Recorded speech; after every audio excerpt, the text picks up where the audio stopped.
Depois de uma longa e tenebrosa pausa para a Copa do Mundo, a Premier League está de volta e o Liverpool voltou vencendo. Pois é, mas para além de vencer, ele convenceu? Vamos conversar um pouquinho depois da vinheta.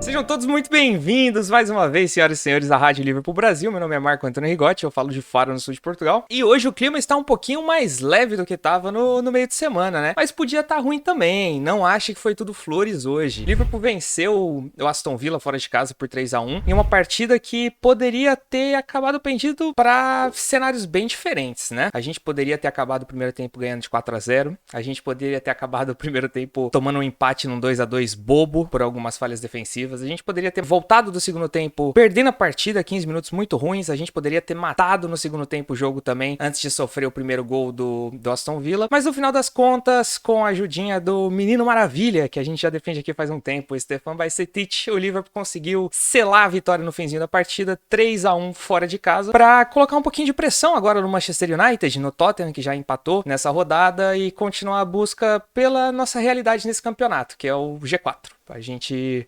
precisa bastante, até por questões financeiras, estar classificado para a próxima Champions League. E tá bem claro que essa é a prioridade do time, prioridade do Klopp. Tanto é que se você comparar o time que entrou em campo hoje com o time que entrou em campo no meio de semana contra o Manchester City, dá para ver qual que era a grande prioridade. Vamos falar um pouquinho sobre algumas situações do jogo que chamaram a atenção, o que a gente pode tirar de positivo, o que a gente pode tirar de negativo dessa partida. A começar, obviamente, pela nossa defesa. A partida defensiva do Liverpool não foi condizente com a partida ofensiva do time. Pois é, os primeiros 15 minutos de cada tempo foram muito fracos. O time parecia não se encaixar e não entender a proposta do adversário. Nos dois tempos, o time sofreu muitas bolas nas costas dos zagueiros e dos laterais, e o Aston Villa teve muitas chances claras de gol. O Watkins até fez o gol deles no segundo tempo, mas a partida dele foi pavorosa, e essa foi uma das grandes sortes que a gente teve nesse jogo. Porque só no primeiro tempo ele teve umas 3 chances bem claras de gol ali, principalmente de bolas roladas que chegavam na linha de fundo do Liverpool com muita facilidade, eram ajeitadas para trás. Ele furou, ele chutou para fora, ele não acertou o tempo da bola. E quando ele acertou, o Alisson tava lá para fazer a parte dele, né? Obviamente, eu acho que o Alisson foi a exceção no nosso sistema defensivo. Alisson Becker fez tudo o que Alisson Becker sempre fez no Liverpool, porque a gente tá acostumado de ver na quarta, no domingo, na quarta, no domingo, na quarta, no domingo, e que aquela pessoa que nunca ligou a TV num jogo de Premier League e acha que entende demais de futebol brasileiro porque assiste o jogo da seleção, acredita que o Alisson não faz. Com 5 minutos de jogo, teve uma bola no 1-1, naquela clássica que todo jogo do Liverpool tem, pelo menos uma, que o atacante adversário sai cara a cara com o Alisson Becker e que Alisson Becker faz um milagre. Esse é o padrão de Alisson Becker. A gente não se surpreende, a gente não fica chocado. É muito bom, assim, essa é a grande qualidade do goleiro. Assim, vamos ser honestos aqui, eu nunca escondi quando é pra falar de algum ponto um pouquinho pior do Alisson. Eu lembro assistindo o jogo com a minha família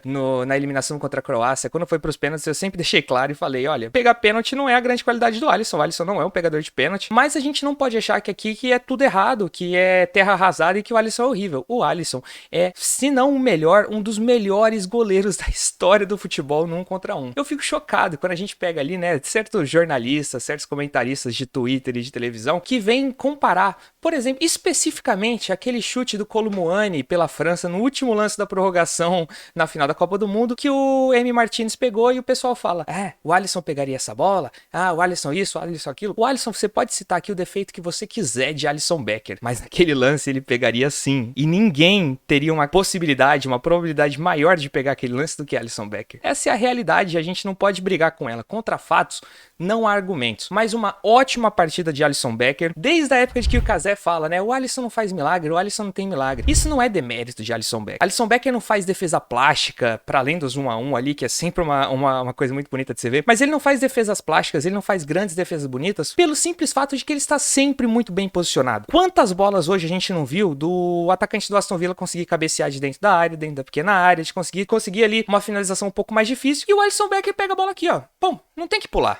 Se o goleiro tem que pular é porque ele já tava no lugar errado. E Alisson Becker sempre está no lugar certo. Uma ótima partida nos padrões de Alisson Becker no Liverpool pra mostrar um pouquinho pra algumas pessoas, né, qual que é a realidade sobre o nosso goleiro. Que se tudo continuar na mesma pegada, tem tudo pra ser o goleiro da seleção brasileira também na Copa de 2026. Vai estar numa idade boa, vai estar jogando um time bom, é treinado por Cláudio Tafarel e eu não tenho nada que criticar de Alisson Becker. Já o resto da nossa zaga apareceu muito perdido hoje. O espaço que, principalmente no primeiro tempo, o Buendia teve pra jogar nas costas do Alexander-Arnold foram muitos. E assim, é compreensível pelo fato de que o Arnold joga um passinho pra frente, 1, 2, 3 passinhos pra frente, né? E pelo menos ele entrega ofensivamente. O passe de Trent Alexander-Arnold, tipo, o primeiro gol do Liverpool, aquele passe de trivela pro Robertson, depois jogar no meio da área pro Salah, é coisa pornográfica, é coisa que não pode ser postado na internet em horário comum. A criança não pode ver aquilo ali. Pô, foi loucura. É isso que o Arnold entrega, é isso que a gente sabe, e a grande realidade é que sempre deu certo isso porque a cobertura era muito bem feita. O Arnold, ele não joga no plano ofensivo do Liverpool como lateral direito. Um dos meio-campos do Liverpool acaba recuando para fazer essa cobertura na direita e o Arnold é o apoio do Salah no lado direito do ataque do Liverpool. E esse apoio, que geralmente era feito pelo Henderson, infelizmente não vem sendo feito com a mesma consistência nessa e até na última temporada também, né? Até porque a idade chega eventualmente pra todo mundo. E no lado do Robertson também. A diferença é que o Robertson tem uma aptidão física um pouquinho maior, né? Então ele consegue ir e voltar mais do que normal. O Robertson não é humano, ele corre. Se ele precisar, ele corre 40, 50, 60 partidas no ano e ele vai correr até o minuto 90. Quando não conseguir também tem o Tsimikas que faz muito bem o papel. O Arnold nem essa opção tem na reserva, né? Hoje ficou mais uma vez claro. Já sobre a nossa zaga, o João Matip teve até uma boa partida, isso a gente não pode negar. A questão é que o estilo de jogo do Liverpool não é o mais propício para João Matip, para um zagueiro com as qualidades dele, com as características dele e com a idade dele, né?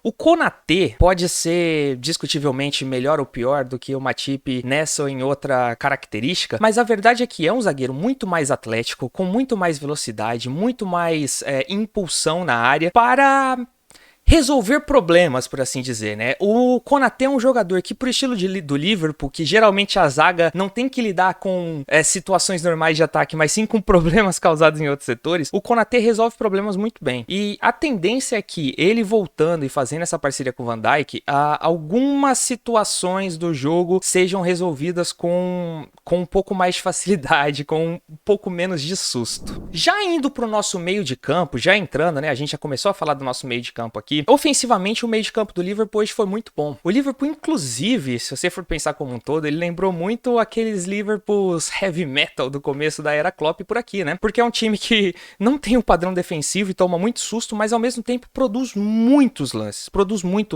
O meio campo do Liverpool ajudou bastante a produzir esses lances hoje. Thiago Alcântara teve mais uma partida ótima. O Fabinho esteve muito bem hoje, principalmente mais ofensivamente do que defensivo. Mas enfim, ele apareceu bem, ele deu opção, ele conseguiu ligar esses contra-ataques um pouco mais rápido, conseguiu jogar a bola pro trio de ataque muito mais rápido. O número de chances criadas do Liverpool foi incrível, né? Só o Darwin Núñez teve 12 chances de gol. O Liverpool poderia sim, deixando o lado defensivo de lado, o Liverpool poderia sim ter ido pro intervalo com 4, 5 gols marcados, sem ser um absurdo, sem ser aquele negócio, nossa, acertou todas as bolas.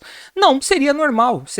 O 2-0 veio com uma facilidade lá na frente, poderia ter sido mais, teve o gol impedido do Matip, teve outros lances, mas a verdade é que, em questão do que diz respeito ao meio campo, a criação de oportunidades, foi muito grande o número. Foi realmente assim, o Liverpool criou hoje mais do que tem criado, do que estava criando nessa primeira parte da temporada pré-Copa do Mundo, né? A realidade é que, quando nós temos um trio de meio campo, como o Fabinho, Henderson e Thiago, principalmente o Henderson e o Thiago, a gente tem que pensar que são jogadores que já não têm o ímpeto físico que tinham no auge da sua carreira. Não, eles já estão para além desse ímpeto físico. A diferença entre Thiago e Henderson é que o Thiago entrega muito, tanto na construção de jogada, quanto na tranquilização do jogo. O Thiago, ele dita o ritmo do nosso meio campo, do nosso ataque, da nossa defesa. Quando o jogo tem que ser acelerado, o Thiago sabe acelerar. Quando o jogo tem que ser desacelerado, o Thiago consegue desacelerar. Essa é a diferença. Mas ter dois jogadores com essas características e com essa, eu não digo dificuldade, mas com essa limitação na cobertura de espaços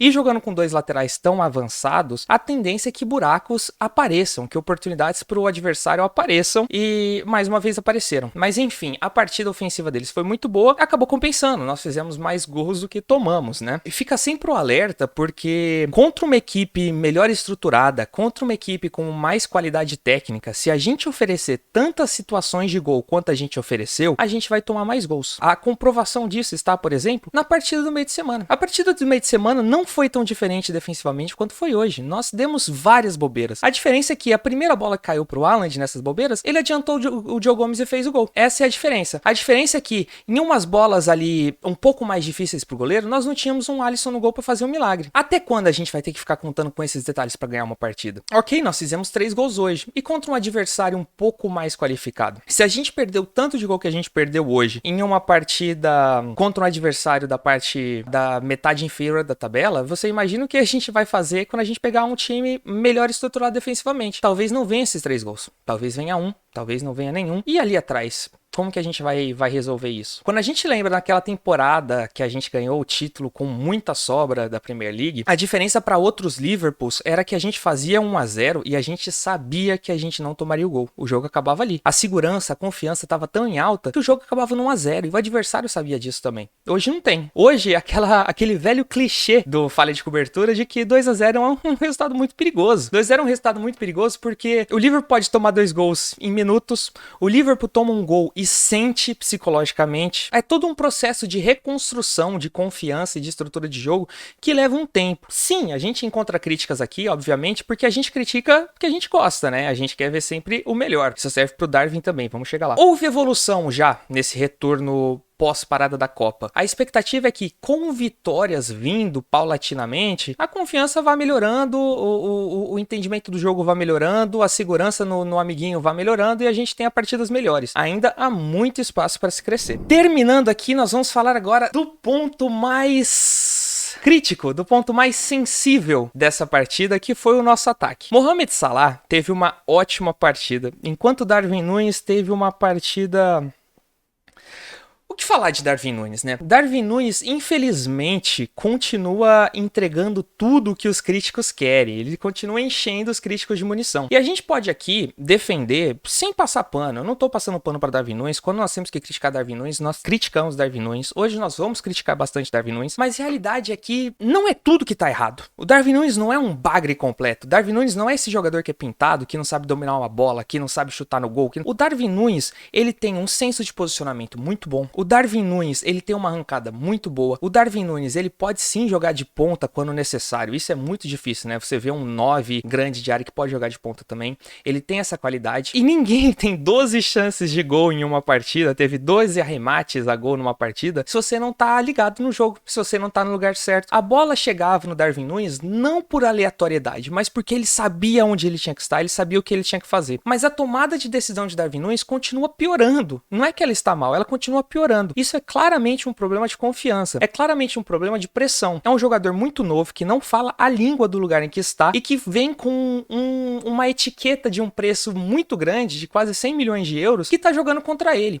O Darwin Núñez, mais do que a gente, não conseguiu superar ainda o valor que foi pago por ele mesmo. E ele está conseguindo tomar absolutamente todas as decisões erradas na frente do gol. O Darwin Núñez, ele chuta quando tem que tocar. Quando ele decide chutar, era pra ser de esquerda, ele chuta de direita. Quando é pra chutar de esquerda, ele chuta de direita. Quando é de direita, ele chuta de esquerda. Eu até anotei alguns momentos aqui em que, por exemplo, ele tinha que chutar de primeira, ele resolveu furar pra tentar fazer um corta-luz. Ele tinha que chutar de primeira, ele resolveu esperar e tentar dar o passe pro Salah. Ele tinha que chutar de esquerda, ele resolveu chutar de direita. Teve duas bolas muito características do Darwin Núñez ali, pra gente falar nesse jogo, que foram o seguinte: antes de mais nada, é a bola no primeiro tempo, aos 32 minutos, ele teve um lance exatamente igual ao lance contra o City. Antes da gente falar da tomada de decisão, a gente tem que falar que esses dois lances aconteceram exatamente iguais, porque é uma jogada treinada e porque ele estava atento e ele fez o movimento na hora certa. Ele não estava impedido, ele conseguiu furar a linha de impedimento, ele saiu cara a cara com o goleiro. Ele poderia ter tentado chutar de direita, da mesma forma que ele tentou chutar mal na partida contra o Manchester City. Ele poderia ter, o que era o mais